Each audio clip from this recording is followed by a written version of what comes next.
하세요. 올해 29살이고 몇 달 뒤 결혼을 앞두고 있던 여자입니다. 다만 지금은 결혼을 취소하고 파혼을 하게 되었네요. 저와 결혼할 예비 신랑이었던 남자친구와는 지인의 소개로 만나게 되었습니다. 연애 1년, 짧은 기간이지만 저에게 맞춰주고 저를 지극정성으로 아껴주는 모습에 결혼을 결심하게 되었고, 이 남자의 청혼에 응하게 되었습니다. 예비 신랑은 정말 저에게 헌신적이었어요. 파혼을 결정함에 있어서도 사실 속으로는 이 남자가 진짜 잘못한 게 있나? 하는 생각도 몇 번을 하게 되었습니다. 말씀드렸다시피 연애하면서 저에게 참 잘했어요. 저도 연애 경험이 아예 없던 것이 아니라 전에 만나던 사람들과 비교될 정도로 저에게 지극정성인 모습이 신기해서 오빠 같은 사람은 처음이라고 물으며 제가 그렇게 잘해줄 정도로 좋은 거냐고 물어본 적이 있어요. 예비 신랑은 저에게 자기가 저를 좋아하는 것도 있기는 하지만 자기는 자기 아버지가 어머니에게 하는 걸 보고 잘한 게 있어서 더 그런 것 같다고 하더라고요. 이렇게 말한 것처럼 예비 신랑은 부모님에 대한 자부심이 엄청 강한 사람이었어요. 두 분이 사이가 좋다는 걸 입버릇처럼 말하곤 했으니까요. 결혼을 약속하기 전인 연애하던 시절에도 저에게 두 분을 직접 만나게 해주고 싶다고 몇 번이나 말했었습니다.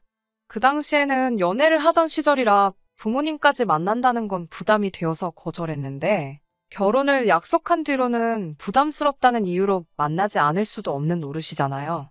그래서 저는 처음으로 예비 시부모님이 될 두 분을 만나게 되었습니다. 실제로 두 분을 처음 뵈었을 때는 예비 신랑이 한 말이 과장이 하나도 없다고 해도 무방할 정도로 두 사람 사이가 좋았습니다. 매일 집에서 같이 시간을 보낼 텐데도 뭐가 그리 좋으신지 두 분은 잠시도 떨어져 계시지 않았어요. 적당히 거리감 두고 어쩔 때는 두 사람이 정말 서로 좋아서 같이 사는 게 맞는 건가 싶을 정도로 행동하시는 우리 부모님들과는 조금 달라 보였어요. 무작정 보기 좋다고만 말하기는 애매할 정도로 그 표현들이 너무 과하더라고요.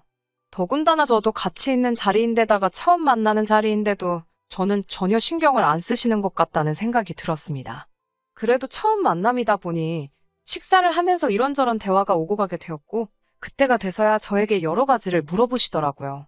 왜 우리 아들과 결혼을 결심하게 되었냐고 하는 질문에 제가 느낀 그대로 거짓 하나 보태지 않고 말씀드렸어요. 저를 너무 아껴주는 모습이 좋았다. 예비 신랑이 평소에도 두 분 이야기를 꺼내며 두 분께 배웠다고 말을 하고는 했는데 이렇게 직접 뵈고 나니 그 말이 거짓말이 아니었단 걸 알았다. 이런 말 하면서 적당히 예비 시부모님께 아부도 조금 섞었고요. 두 분도 제 대답에 흡족하셨는지 환하게 웃으면서 좋아하시더라고요. 그렇게 예비 시부모님과의 첫 만남은 어려움 없이 지나가게 되었습니다. 그런데 제가 조금 스트레스를 받기 시작한 건 그 뒤로 약간씩 변하기 시작한 예비 신랑의 태도였습니다. 둘이서 하는 데이트에 자기 부모님들을 자꾸 부르기 시작했어요. 자기가 저랑 좋은 거 먹고 좋은 거 보러 다닐 때마다 자기 부모님은 여태껏 이런 거 누리지 못하고 살아오셨다는 생각하면 마음이 아프다면서요. 저는 솔직히 예비 시부모님하고 같이 데이트를 하고 싶은 생각은 하나도 없었고 불편하다는 생각밖에 없었습니다.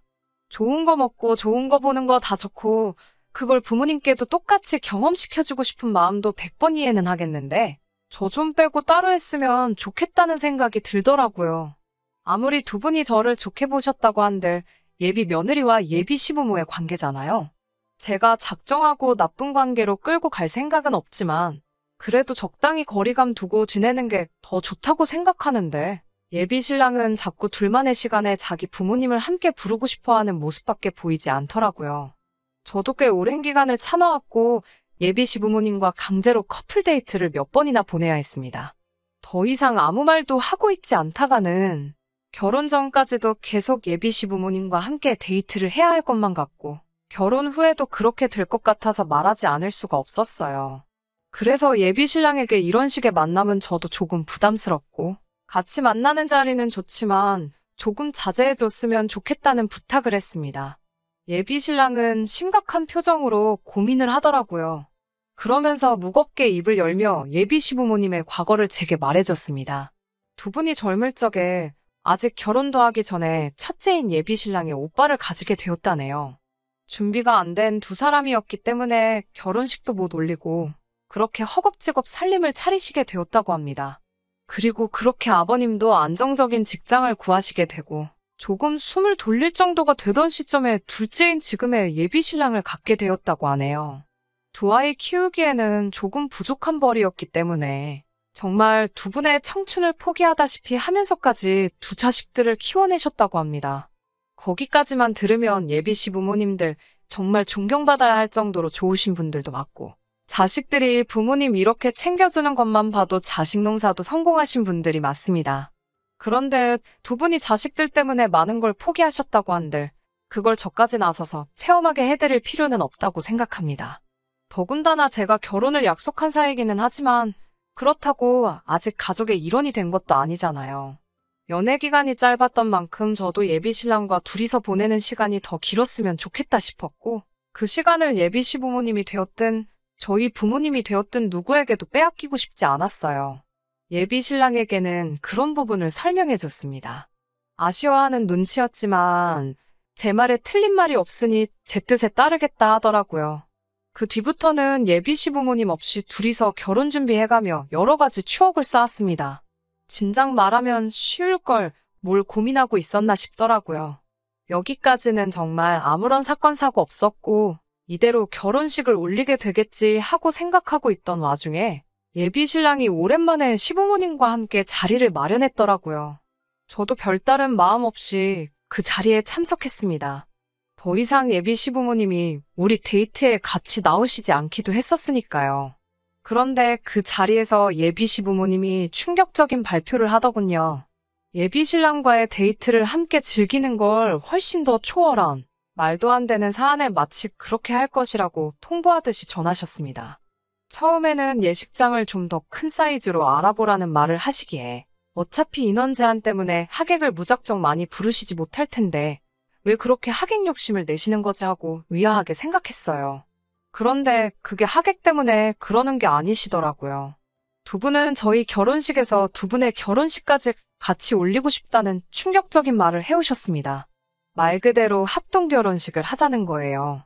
두 분이 여태껏 결혼식 한 번 올리지 못한 한을 풀어보고 싶다고 하시더라고요. 결혼식 못 올린 거 평생의 한이 될 수도 있다는 부분은 이해를 합니다. 리마인드 웨딩으로 한 번 더 식을 올리시는 부부가 요즘 많다고 들었는데 당연히 하실 수 있어요. 그런데 왜 하필 그걸 제 결혼식 날 하겠다는 건지 저는 도무지 이해가 가지 않았습니다. 하객으로 친척이나 지인들까지 다 올 텐데 온 김에 한 번에 해버리는 게 좋지 않냐고 하시는데 도무지 저에게는 그게 설득처럼 들리지 않고 억지를 부린다는 느낌을 받게 하더군요. 옆에서 예비 신랑은 한술 더 떠서 이미 이 사실을 알고 있었던 것 마냥 저한테 그렇게 해줄 거지? 하면서 기대하는 눈빛을 보내고 있고 또 다른 효자인 아주버님도 따라오셔서는 저보고 꼭 그렇게 해달라고 하더라고요. 상식이 있다면 제가 거부감 느끼는 게 당연한 일일 텐데 거기에 온 가족이 나서서 왜 이해를 못 해주느냐는 듯이 저를 오히려 나쁜 사람으로 몰아가고 있으니 아주 미치고 팔짝 뛸 노릇이더라고요. 점점 열불이 나기 시작하다가 결국에는 저도 폭발을 하게 되었습니다. 결혼을 아직 안 한 아주버님에게는 그렇게 하고 싶으면 네 결혼식 날 해드려라. 나는 내 결혼식 날 죽어도 못하겠다라고 말해줬습니다. 이미 질러버린 이상 예비 시부모님께도 아무 말 하지 않을 수 없었어요.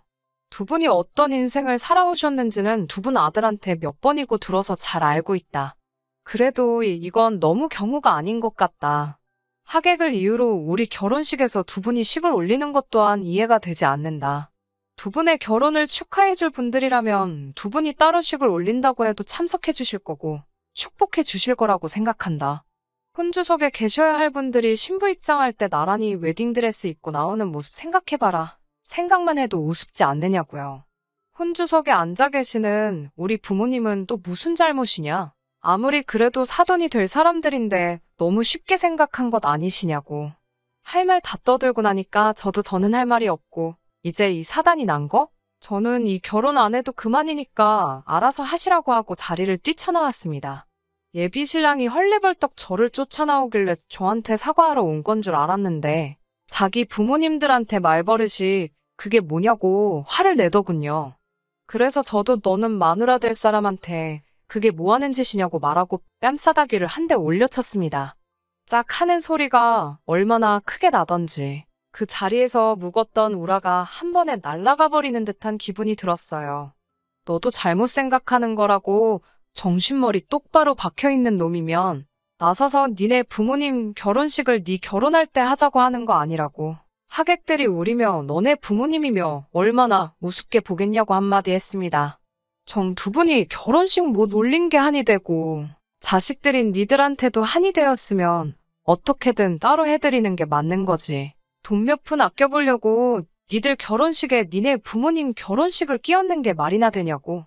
니들이야말로 진짜 불효자가 아니냐고 소리를 박박 질렀어요. 그 사단이 났으니 결국 저는 파혼하게 되었습니다. 웃기는 사실은 제가 그렇게 소리치고 간 상황에서 예비 시부모님은 뭐라도 크게 깨달으신 건지 저를 엄청 마음에 들어 하셨다고 하네요. 제 똑부러진 모습이 엄청 마음에 드셨다고 하네요. 합동 결혼식이고 뭐고 다 안 할 테니 제발 우리 아들과 결혼해달라고 연락을 해오셨어요. 하지만 저는 싫다고 했습니다. 그때까지야 남편 될 사람이 효자인 건 진작에 알고 있었지만 고쳐 써먹지도 못할 천하의 머저리인 건 몰랐다고요. 멍청한 건 무슨 수를 써도 못 고친다고 제가 다른 건 참아도 멍청한 사람하고는 같이 살 생각이 없다고 거절했어요. 결국 그렇게 파혼하게 되었습니다. 물론 연애하는 1년간 좋은 기억도 많은 사람입니다. 하지만 아쉽지가 않아요. 오히려 연애를 짧게 해서 다행이라는 생각이 들어요. 쓸데없이 더 시간 낭비할 이유가 없었으니까요. 전 예비 신랑도 잘 지냈으면 좋겠고 그 부모님들도 계속 화목한 가정 이루셨으면 좋겠습니다. 저랑 앞으로 2번 다시 엮이지만 않는다면 좋은 사람이고 좋은 분들이란 사실은 변함이 없으니까요. 제 사연은 여기서 마치도록 하겠습니다. 그럼 다들 좋은 하루 되시고 화목한 가정 이루길 기원합니다.